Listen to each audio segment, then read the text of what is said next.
Welcome to Parvati அம்மாச்சி சமையல். இன்றைக்கி நம்ம பார்க்க போகிற ரெசிபி என்னென்னா, ஒரு மருத்துவ குணம் நிறைஞ்ச பூண்டு பொடி ரெசிபி தாம்மா. இது உடம்புக்கு அவ்வளோ நல்லதுமா. இட்லி, தோசை, சாதத்துக்கு ரொம்ப சுவையாக இருக்கும். சத்துக்கள் நிறைந்த இந்த பொடியை எப்படி செய்கிறதுன்னு வாங்க பார்ப்போம். வீடியோக்குள்ளே போய் பார்ப்போம். கருப்பு உளுந்து ஒரு கிளாஸ்னால் அரை கிளாஸ் கடலைப்பருப்பு, ஒரு அவங்கவுங்க தேவைக்கு காரத்துக்கு ஏற்ற மாதிரி காஞ்ச மிளகா, ஒரு கைப்பிடி கருவேப்பிலை நல்லா கழுவி அலசி எடுத்துக்கோங்க, ஒரு 2 ஸ்பூன் கருப்பு எள்ளு, கொஞ்சோண்டு பெருங்காயத்தூள். இதுக்கு தேவை பூண்டு.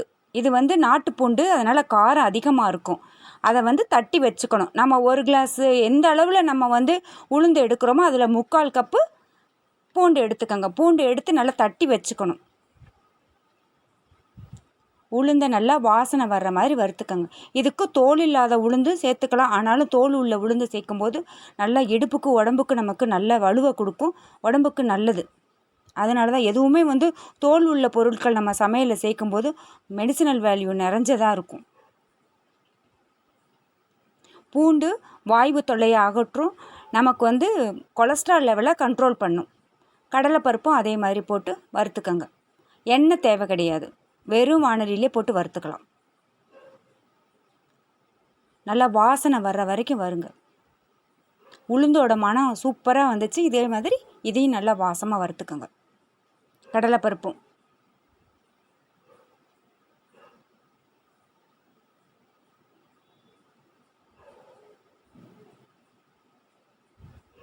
எள்ளு லேசாக படப்படன்னு பொரிய விட்டு எடுத்துருக்கேன். இது வெள்ளை எள்ளு இருந்தாலும் சேர்த்துக்கலாம், ஆனாலும் கருப்பு எள்ளு ரொம்ப சத்து.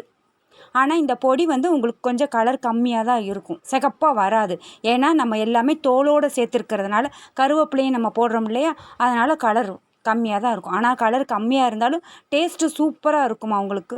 வெள்ளை உளுந்த காட்டிலும் உங்களுக்கு தோல் உளுந்து டேஸ்ட்டு அதிகமாக இருக்கும் உங்களுக்கு. காஞ்ச மிளகா அவங்கவுங்க காரத்துக்கு தகுந்த மாதிரி கொஞ்சம் கம்மியாகவே போட்டுக்கலாம். ஏன்னா பூண்டு நம்ம அதிகம் சேர்க்கறனால அதில் காரத்தன்மை அதிகமாக இருக்கும், அதனால் கம்மியாகவே போட்டுக்கலாம். அதோடு சேர்த்து கட்டி பெருங்காயம் 2, அதையும் போட்டு வறுத்துக்கோங்க. ஒரு பீஸே 2 நான் இடித்து போட்டிருக்கேன்.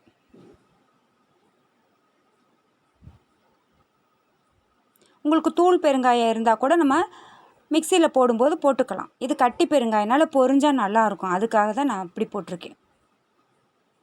கட்டி பெருங்காயம் இல்லைன்னா தூள் பெருங்காயம் போட்டுக்கோங்க. இதையும் நல்லா பொன்முருவலாக வறுத்துக்கோங்க. வறுத்துக்கிட்டு நல்லா கருவேப்பிலையை நல்லா கழுவிட்டு லேசாக உணர வச்சுட்டு போட்டுக்கோங்க. இதுக்கும் எண்ணெய் ஊற்றணும்னு அவசியம் இல்லை.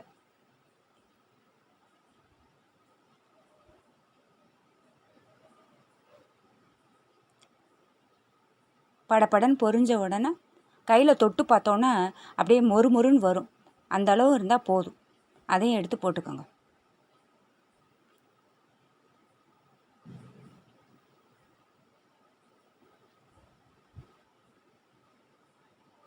இதுக்கப்புறம் தான் எண்ணெய் ஊற்றி தான் பூண்டை நம்ம பொரித்து எடுக்கணும். ஏன்னா பூண்டு நல்லா காரத்தன்மையாக இருக்கிறதுனால உங்களுக்கு நல்ல மொறுன்னு மிக்சியில் அரைப்படும் போது அதில் லேசாக தண்ணிச்சத்து இருந்துச்சுன்னு வச்சுக்கோங்க, பொடி பூரா வீணாக போயிடும்.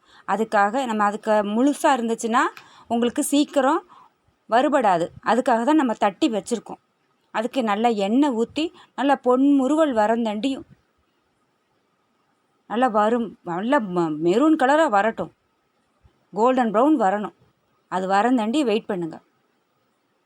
சிம்மில் வச்சுக்கோங்க, மீடியம் ஃப்ளேமில் வச்சுக்கிட்டு வறுத்தா தான் நல்லா வறுபடும். இல்லாட்டி கரிஞ்சு போயிடும், உள்ளே வேகாது கரிஞ்சு போயிடும். ரொம்ப அருமையான மெடிசினல் வேல்யூ நிறைஞ்ச பொடிமா இது. இது பொடி திரிக்கும் போதே உங்களுக்கு மிக்சியில் அவ்வளோ வாசனையாக இருக்கும், உங்களுக்கு நல்லா இருக்கும்.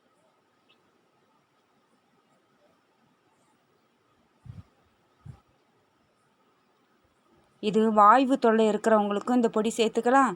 உங்களுக்கு கொலஸ்ட்ரால் லெவலில் கண்ட்ரோல் பண்ணும். நான் ஏற்கனவே பூண்டு சட்னியிலே பூண்டு கஞ்சி ஏகப்பட்ட வீடியோ உங்களுக்கு பூண்டை பற்றி நான் போட்டிருக்கேன். உங்களுக்கு தேவைன்னா என்னோடய வீடியோவை போய் செக் பண்ணி பார்த்துக்கோங்க. அது நல்லா பொடிகள்லாம் ஆறின உடனே மிக்சியில் போட்டு பவுடர் பண்ணிக்கோங்க. கொஞ்சம் கொரன்னு அரைச்சா போதும், ரொம்ப நைஸாக அரைக்கணும்னு அவசியம் இல்லை. தேவையான அளவு உப்பு போட்டுக்கோங்க. அருமையான பொடி ரெடி ஆயிடுச்சு. இந்த வீடியோ உங்களுக்கு பிடிச்சிருக்குன்னா லைக் பண்ணுங்கள், ஷேர் பண்ணுங்கள், சப்ஸ்கிரைப் பண்ணுங்கள், பக்கத்தில் இருக்கிற பெல் ஐக்கானை கிளிக் பண்ணுங்கள். தேங்க்யூ.